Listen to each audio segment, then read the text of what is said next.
ዛሬ ስለ ከያ ድራማ አንዳንድ ነገር እንጫወታለን። ላይክ፣ ሸር፣ ሰብስክራይብ እያደረጋችሁ አበረታቱኝ። ትሬንሴት ርብቃን እና ጋሼን ብሩክን ወደ ቤቷ አስገባቻቸው። ካስገባቻቸው በኋላ ግን ቤታቸው የተቃጠለ ጊዜ ሐኪም ቤት ገብታ ነበር። ርብቃ ልቧን ህመም ይዟን ነበር። ያንን ህመሟን ሐኪም ቤት ካሳለፈች በኋላ ማረፊያ ቤት ስለሌላቸው ወደ ትሬንሲት ቤት እንድትሄድ ጠየቀቻት።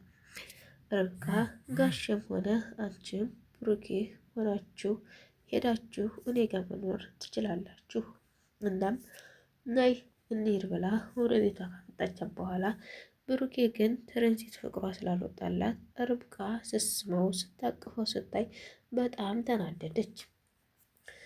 እሷም ብሩክን ጠየቀችው። ትሬንሲት ርብቃ ምን ናት አለችው።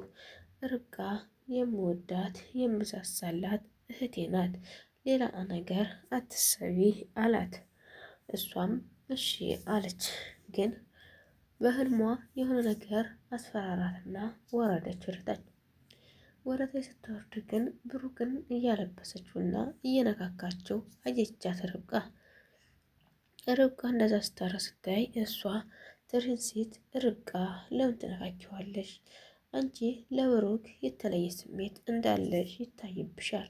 ወንድሜ ነው ያለሽ እንጂ እንደ ወንድም አታዩም። ቆይ ለምን አለቻት። እሷም ምን አገባሽ ለምን እንትኛለሽ አለች። እሺ በቃ እንደዚህ እንድልሽ ካልፈለሽ እባክሽ ብሩክን ተይልኝ። ብሩክ የልጆቼ አባት ነው፣ ባሌ ነው አለቻት።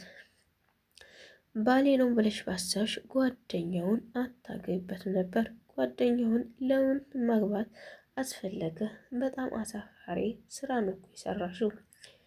ርብቃ አንቺ እንዲህ አትናገሪ። እኔ ብሩክ ሞቷል ስላሉኝ ነው ጓደኛውን ያገባሁት። ጓደኛው ደግሞ ለልጆቼ ስለሚንከባከባቸውና ስለሚያግዝልኝ የብሩክ ጓደኛ ለልጆቼ ክፉ ስለማያስብ ነው ብላ ትነግራታለች።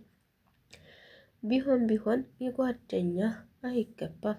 ራቅ ያለ ብሩክን የማያውቀው ሰው እንኳን ብታገቢ ብሩክ ላይቀየምሽ ላይከፋው ይችላል። አንቺ ግን ተበቀልሽው፣ እሱን ባለበት ቦታ አደረግሽው። ለምን እንደዚህ ታረጊያለሽ አለቻት። ትሬንሲት በጣም ተሰማትና ጮኸች። ስህተት ነው ያደረኩት ድርጊት አለች። እሻሌ ለብሩክና ለርብቃ አንዳንድ ክላስ አዘጋጀችላቸው። ያን አንዳንድ ክላስ ፍራሽ ፈርሻ ምናምን ትሬንሲት ርብቃንና ጋሸን ካስገባኝ በኋላ ወደዳችሁት ወይ አለች። አዎ ወደነዋል፣ እናመሰግናለን አለ ጋሸ። ጋሸ የሚባለው ሰውዬ በጣም ደስ ይላል። ከዛም ተወደዳችሁት እንግዲህ ይህን ይመስላል ክላሳችሁ አለቻቸውና አሳየቻቸው። እና ብሩክ ደግሞ ያንተን ክላስ ላሳይክ አለችው። አይ ትሬንሲት እኔ እኮ ከእነሱ ጋር ነው መኖር የለመድኩት፣ ከእነሱ ጋር ከነጥዬ ማደር ስላለመደብኝ ታዩ እዚሁ እልቅንስ አንድ ፍራሽ አዘጋጅልኝና እዚሁ ልኖር አላት። ትሬንሲት አይ አይሆንም፣ አንተ ለብቻ ክላስ አለ፣ ይህንን ስላዘጋጀሁልክ እዛ መኖር ትችላለህ። ለምንድን ነው እዚህ ተጨናንቀ የምትኖረው አለችው። እሷም እሺ ለምን እንደዛሽ? እኔ ግን እዚህ ነው መሆን እንፈልገው፣ ተለያይተን እኮ አድረን አናውቅም አለ። ጋሸን ብድጋልና እዚሁ ክላስ ብትሰጪው ደስ ይለናል፣ ምክንያቱም እኔና ብሩክ ርብቃ ተለያይተን አድረን አናውቅም፣ በአንዲት ደሳሳ ጎጆ ቤት ነበር እዛም የምንኖረው አለ። አይ የደረሰች ልጅ መካከል እንዴት ወንድ ልጅ ይተኛል ጋሼ አለች። እሱማ ትክክል ነሽ አለ። እና እኔ ለሱ ክላስ ስላዘጋጀሁለት እዛ ሄዶ ማረፍ ይችላል። ማውራት መጫወት ከፈለጋችሁ እየሄዳችሁ እየመጣችሁ ትጫወታላችሁ፣ ግን ብሩክ ለብቻው ይደር አለች። ትሬንሲት ብሩክን ታፈቅረዋለች። አሁንም እንደምታፈቅረው ነው ፊቷ ላይ የሚታይባት። እሱ ግን በፍጹም እሷ ጋር ለመኖር አይፈልግም። እሱም እምቢ አለ። እዚሁ ፍራሽ አዘጋጅልኝ እንጂ ውጭ አልተኛም፣ ከነሱ ተለይቻላት። እሷም ተናደደችና እሺ በቃ አዘጋጅልሃለሁ ብላ ነገረችው። ከዛም ጋሸም ብድግ አለና እስኪ ሰፈር የተቃጠለውን ሰፈር አይዟችሁ ብዬ ልምጣ ይልና ይወጣል።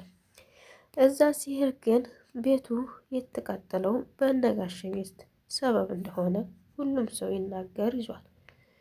ጭሱ የጀመረው ከእናንተ ቤት ነው። ጭሱ የጀመረው ከእናንተ ቤት እንደሆነ ታይቷል። እና ምን ለኩሳችሁ ነበር ሲሉ ጠየቋቸው። ጋሸም ምንም የማውቀው ታሪክ የለኝም፣ እስኪ ልጅን ሄጄ ልጠይቅና እነግራችኋለሁ ይሉና ወደ ቤት ይመጣሉ። ወደ ቤት ይመጡና ርብቃ ዛሬ እኮ በጣም በሚያሳዝን ሁኔታ ሰው ተበሳቅሎ አየሁኝ እና የእሳቱ ቃጠሎ መነሾ ከኛ ቤት እንደተነሳ ሰው ተናገረ። የዛን ቀን አንቺ ምን ለኩሰሽ ነበር አላት። አይ ምንም አለችው። ቃል ግቢልኝ ምንም ነገር እንዳትዋሽኝ ርብቃ እንዳትዋሽኝ ቃል ግቢልኝ አላት። ቃል ካስገባ በኋላ እንድነግረውም አስገደዳል። እሷም ያላትን ሁሉ ነገረችው። ሻማ ለኩሼ እረስቸው ነው አለች። እና በእኛ ምክንያት ነዋ የሁላ ህዝብ ጎዳና የወጣው። አይ መከራዬ እንደው ብሎ ተቆጣ። እሷም ተንበርክካ ይቅርታ ጠየቀችው። አይሆንም አለ። ስንት ህዝብ በአንቺ ምክንያት ነው ጎዳና የወጣው።